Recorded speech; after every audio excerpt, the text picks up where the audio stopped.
The Irene Dunn, Fred McMurray Show.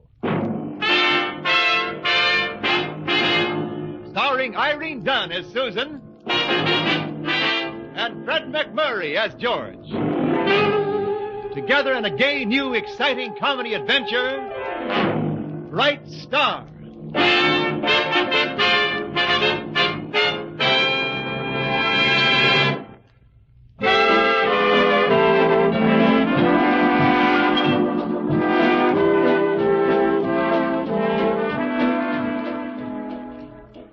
The Irene Dunn, Fred McMurray Show with Irene Dunn as Susan Armstrong, owner and editor of the Hillsdale Morning Star, and Fred McMurray as George Harvey, her ace reporter. Things, as usual, are happening in the offices of the Morning Star, and as usual, they're happening to Susan and George.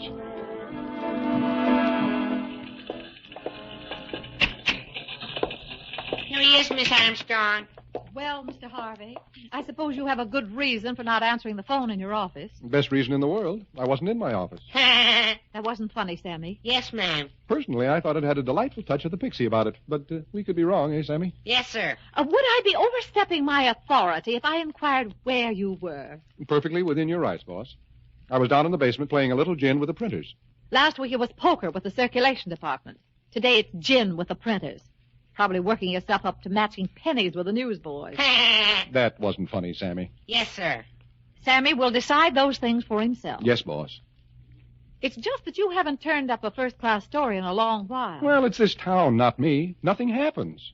Have you been to the police department lately? No. Well, you know, it's just possible you might get a story there. Well, frankly, boss, I can't afford the police department. What do you mean? They play sharper gin than the printers downstairs. If you'd care to giggle, Sammy, she said you were on your own. Thank you, Sammy. George, I'll expect you back here in an hour. Mm-hmm. From where? The police department. And try to bring back a story. I promise. I can see the headline now. Underpaid reporter cleaned by the city's finest. Or, Cops Cop Coppers from Cub.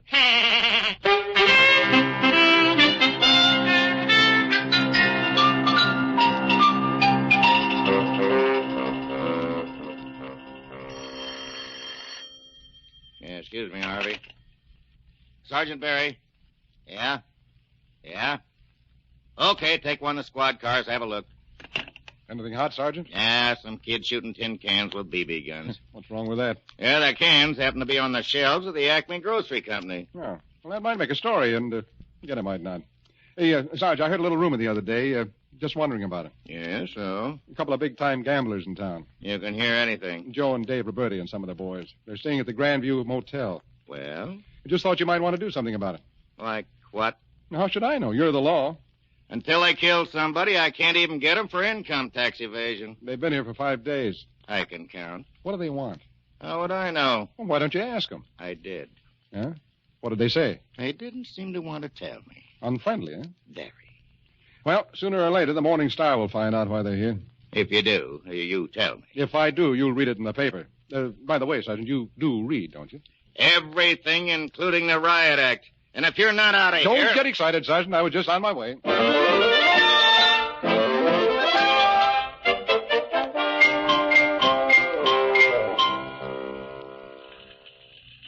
George, take your feet off my desk. Sorry. Now, tell me, what do you think? What do I think? I think you're beautiful. That isn't what I meant. Well, it's what I meant. Okay. You were talking about the old Collins place. I'm not sure I remember it. Well, it's that big, dark, dilapidated old house down on the riverfront. Hasn't been lived in for 30 or 40 years. It was once considered the show place of the town, but now it's a wreck. You know that place at the end of Dock Street. Oh, yeah, I remember. Broken windows, roof bare of shingles, paint washed away, front porch caved in. Yes, that's the place. Well, what do you want me to do? Paint it? No. I just want you to spend the night in it. Spend the... Why? Because you don't think it's haunted. Do you? George, I'm simply looking for a story. Now, don't you think it's a civic duty of the Morning Star to investigate? Investigate something you just dreamed up?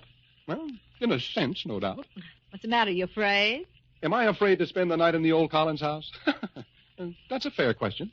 George, I'm half inclined to do it with you. Well, if you have a free evening, can't we think of something better to do than that? We could take flashlights and sandwiches. And bottles. And guns. Oh, guns, sure. Wait a minute, Susan. You don't mean we're actually going to do this idiotic thing. Of course, I could cover the story myself. Okay. Am I a man or am I a hired hand? Good. I'm glad you look at it so sensibly. Yeah. How about dinner on you? Okay. Here goes another $50. Come on, ghost hunter.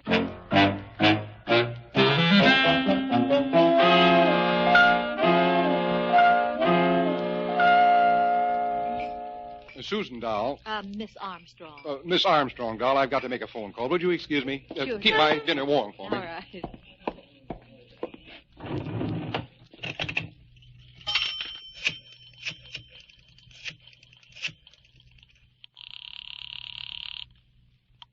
Police. Sergeant Barry, please. Sergeant Barry. This is George Harvey. Say, Sarge, this call is maybe for nothing, but I just got a hunch. Is there anything you can tell me about that old Collins place down on the riverfront? Yeah, all I know is the last few weeks it's been a pain in the neck. Why? Anonymous phone calls, 8, 10, 12 maybe. Investigate screams, gunshots, light suspicious characters. Somebody with a sense of humor, I guess. Yeah, my hunch was right. And every time we went through the place from top to bottom. What did you find? Nothing, exactly nothing. Not even a ghost? Not even a ghost of a ghost. It'll be a long time before we answer another call about that place. Now, what you wanted to know? Well, not especially, Sergeant, but thanks anyway.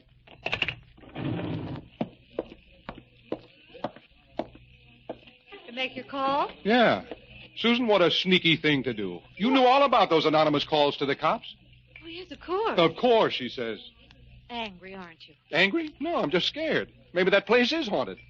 What do you think goes on in that broken-down palace? Well, I don't know, but if we find out, that's what I want for the Sunday feature. Come on, let's pack up our ammunition and go.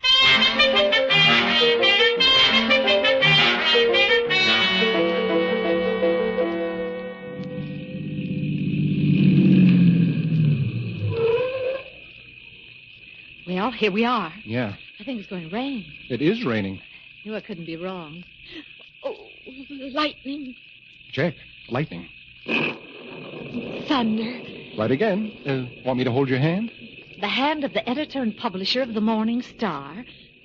Yes. Thunderstorms scare me to death. Do you mind if I seem to be pressing my face against your chest? No, not at all. It isn't raining rain, you know. It's raining cats and dogs. I've heard it sung better. And if it's raining, have no regrets. There will be puddles out in the streets. Regrets. Oh, well, I'm a reporter, not a poet. And the shower has passed for the moment, anyway. Yeah, so it has. Huh? Now we're here, we go right into that black, deserted hulk of unknown tears. Huh? No wonder people think it's haunted. George, look. Yeah. Yeah, it looks like somebody's moving around in there with a light. Yeah. Oh, well, George, what are you going to do? editors and publishers ask the silliest questions. Now, George, wait. I'm coming, too.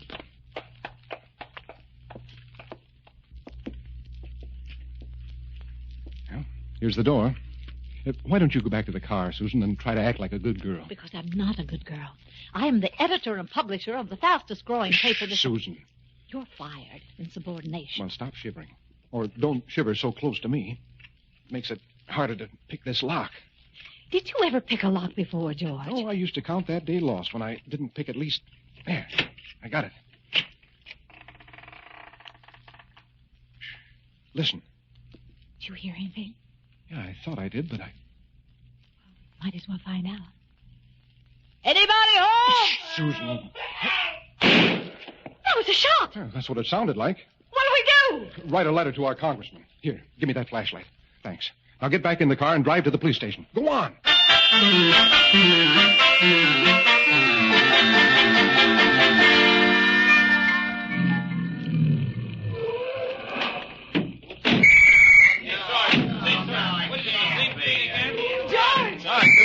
George, I'm so glad you're not hurt. Won't this make a wonderful story? Sure. I can see the headlines. Reporter not hurt. It'll kill the people and sell enough papers to stuff in a medium-sized rat hole. Hiya, Sergeant.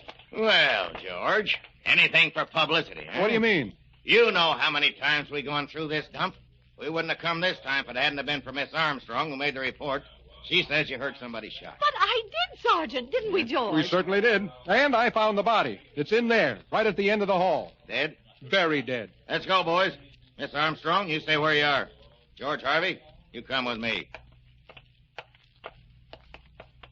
Now tell me, George, What'd you find? A man about my size, shot through the head. There's the door. Open it and see for yourself. Well, I don't know, Sergeant. Where's the body? So help me, Sarge, he was lying here, right here, with a hole through his head. Dead. Dead as a smoked herring. And he got up and walked away, huh? That's the way it looks, doesn't it? Also, it looks as if this whole affair was a publicity stunt for the Morning Star. And as for you, Harvey, I'm going to crucify you. I'm going to make a special point of it. Come on, men, let's get out of here.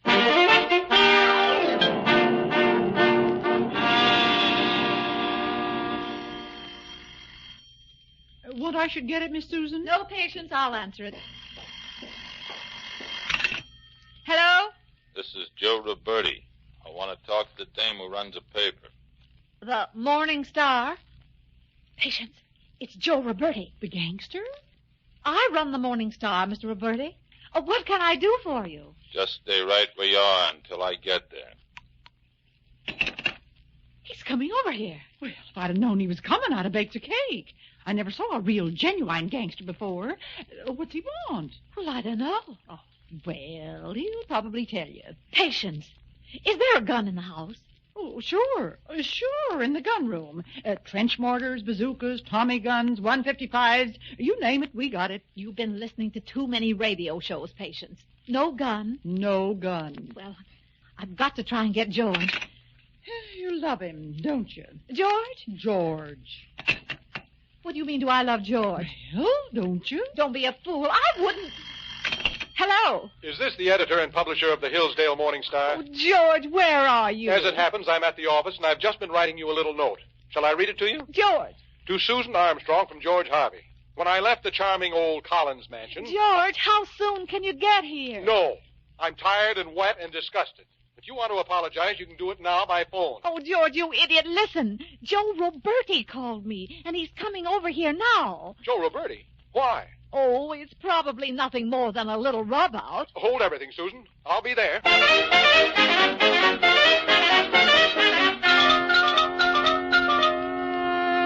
And Miss Susan, I suppose you're going to want sandwiches and stuff for your gangster friend. Don't you dare leave this room, Patience. Don't worry. When this Roberti mug comes, I'll be sitting here knitting. Poor old Patience, just minus a few of her buttons. Oh, there he is. I'll go. Hiya. Come in, boys. A couple of friends of mine. It's wet outside. I want to talk to you a minute. Hey, it's a nice place you got here. Who's the old dame? Oh, Patience, this is Joe Roberti and a couple of friends of his. How do you do? Hiya. Scram. Scram. Oh, of course. Scram to you, too. Sit down, gentlemen. Well, Mr. Roberti? I got something I want to talk to you about. Yes? It's this guy that works for you. Well, I've got a number of guys working for me, Mr. Roberti. George Harvey. Oh. We want to talk to the both of you. Oh, will you pardon me? Sit down. I'll get it. Well, I'd like to open my own door, Sit Mr. down. Oh, Mr. Harvey, we was expecting you. But I... Come in. Well, thanks. I Come will. in. Oh.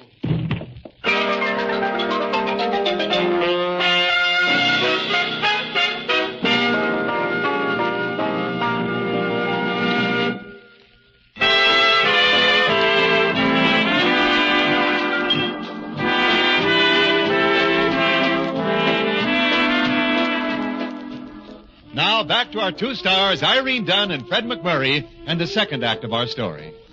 Something violent and unfriendly happened to George Harvey's head when he met gangster Joe Roberti at Susan's front door. Now he's slowly, painfully coming to. Oh, my head. Where am I? You're in the living room.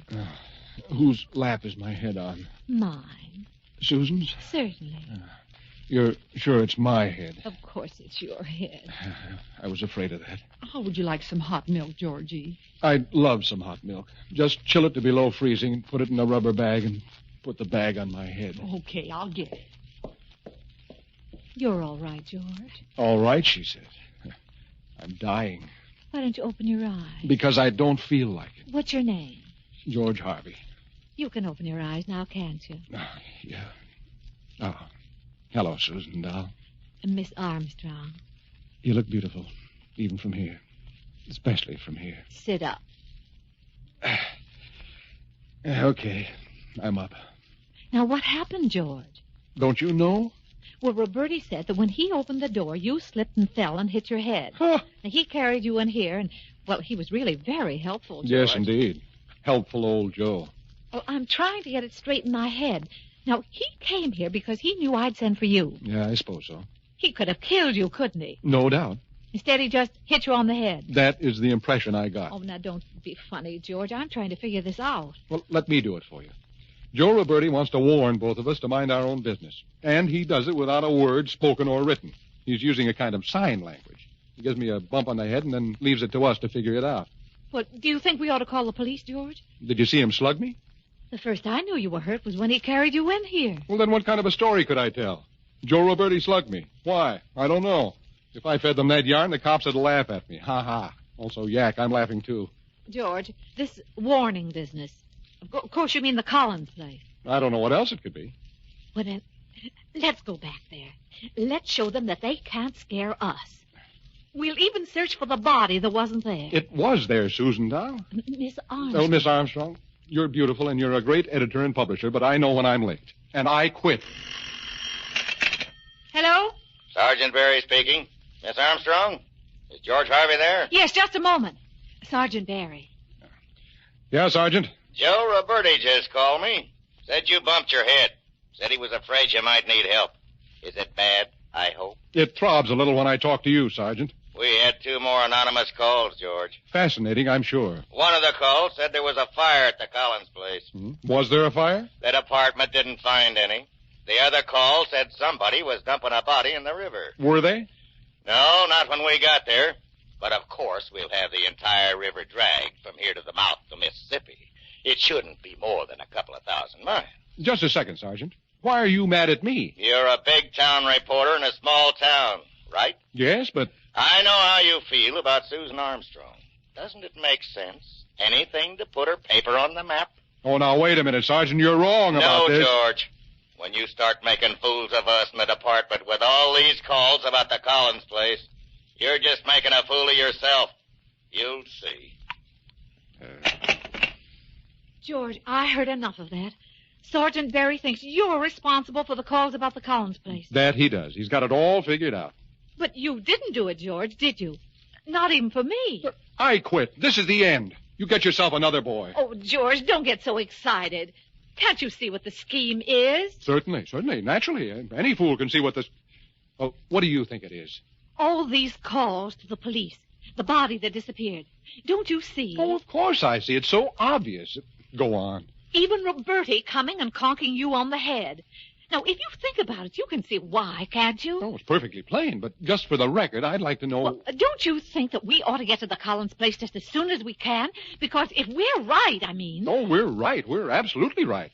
Let's go.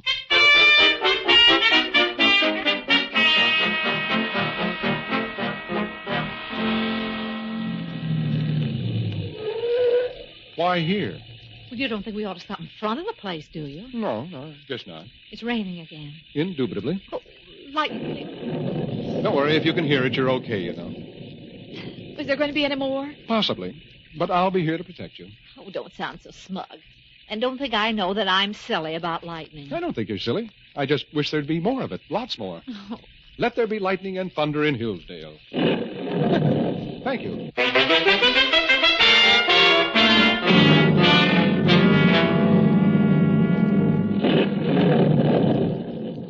George, when the lightning flashed, did you see what I saw? On the riverbank? Yeah. I'm not wrong, then. Looked like a barge out there, and they're loading something heavy into the old house. I guess if we called the police, they'd laugh at us, wouldn't they? They certainly would. And I wouldn't be surprised if that's what this whole thing has been about. Cry wolf until the cops won't listen anymore. What should we do? You want to know what I think? What? We ought to go home, go to bed, pull the covers over our heads, and forget that we saw anything. George, what do you think's going on in there? I couldn't have put that question better myself, Susan. How badly do you want this story, whatever it is? Well, what do you mean? Enough to risk getting shot and thrown in the river? You couldn't do that. You're just being melodramatic. We don't even know what or who or why. Not yet, but soon, maybe. Look in the rearview mirror. We're getting out of here. Yeah, that did it. It's Joe Roberti. And those other two. Get up. Hello, Roberti. Out, both of you. Mr. Roberti, I am Frisk not... 'em, boys. Oh, don't. Yeah, sorry, lady. Yeah, they're clean. Okay, walk. I thought I'd give you a nice, polite warning to stay away from here. Even offered to send for a doctor. Yes, that was sweet of you, Mr. Roberti. Wasn't it, George? Yes, terribly, terribly sweet. I do everything I can to make it easy, and still you gotta come down here and stick your nose in it. Well... Just makes me kind of sick. Oh, poor Joe. Yeah, poor Joe, that's what they say. Poor Joe, just a kind-hearted slob. Stop. Open the door. Go ahead. Flashlight. Okay. Now you're here. You satisfied? What do you want to see? The cop's been through this joint 100 times. Come on. Who owns this place, Roberti? Me and my brother. We bought it, and anything we want to do with it is up to us, right? Oh, right. Absolutely right. What are you going to do with it? Make it a morgue? Just what happened to the corpse Mr. Harvey saw? That should have been in pictures, huh? I yell help, fire a shot, and slap a handful of tomato ketchup on my forehead. Well, it sure fooled me, Joe. I suppose it was just another stunt to make the cops so tired of this place they'll never go through it again, huh? You want to know something? If somebody was to call the cops right now and tell them to go to the old Collins place because a couple of people from the Morning Star was being rubbed out, they'd laugh. Laugh? They'd trace the call and they'd run you in. You have a wonderful sense of humor, Joe. Yeah, I killed myself. Open the door. You wanted to know? Look then. A printing press. You saw it coming off the barge. Smart, huh? Being right here on the river, we can flood the country. Right from here. What's he talking about, George? Counterfeit money? Sure. Is that it, Joe? Or is it greeting cards? Yeah, it gives me an idea. Maybe I'll print some greeting cards, too. Valentine's. Take 'em out to the dock, boys. Yeah? Oh, Joe, could I have a word with George? Sure. Tell him anything you want. Out there. No shooting. Let's go.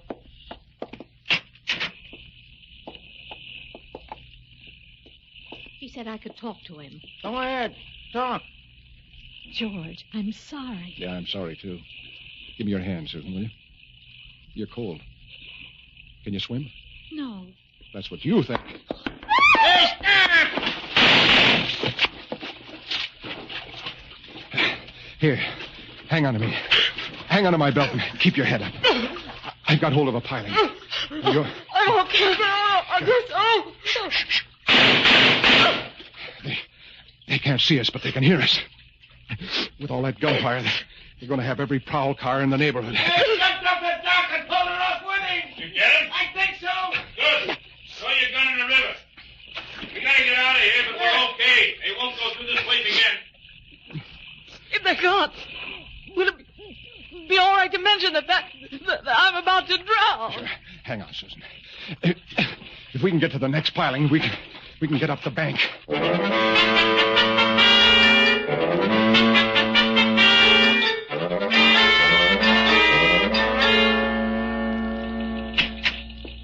Mr. Harvey, what do you read? What paper do you read? Just give it to me, Sammy. Yes, sir, right off the press. Read all about it. Counterfeit ring smashed. Heroic rescue. Sammy, Yes'm. just leave the paper here. One copy on Mr. Harvey's desk and one on mine. You don't need to sell it to us, you know. Okay? Okay. I guess I'm just a copy boy, a jerk, a squirt, a dope, a dummy. So it's wrong to get excited about the biggest story of all time? Sammy, scram. Scram. I know what's going on. You two want to be alone. Well, Sammy's getting to be quite an understanding young man. Yeah, he's learning early. You're not getting any younger, George. Meaning? You just might start learning to understand me. Oh, okay. Teach me. Would this help? Well, Okay, teacher. I'm learning. And you know something? what, George? Wait till the pupil starts giving the teacher lessons.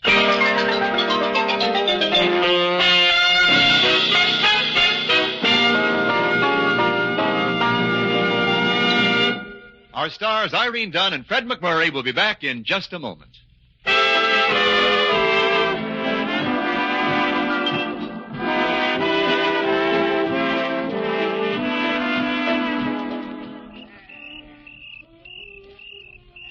Nice out here on the porch, Susan, huh? Mm-hmm.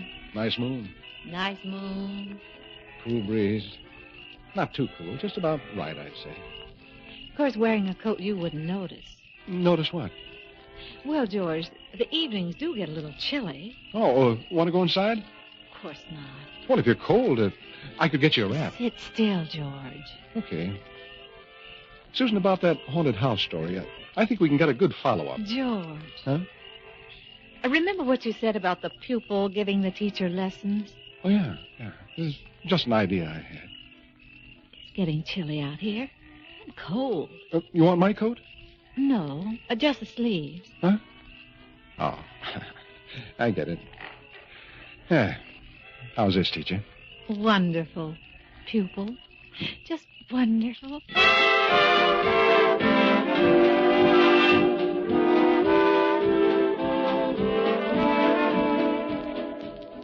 Irene Dunn and Fred McMurray will be back next week in another exciting comedy adventure in the gay new series, Bright Star. This is Wendell Niles inviting you to join us then.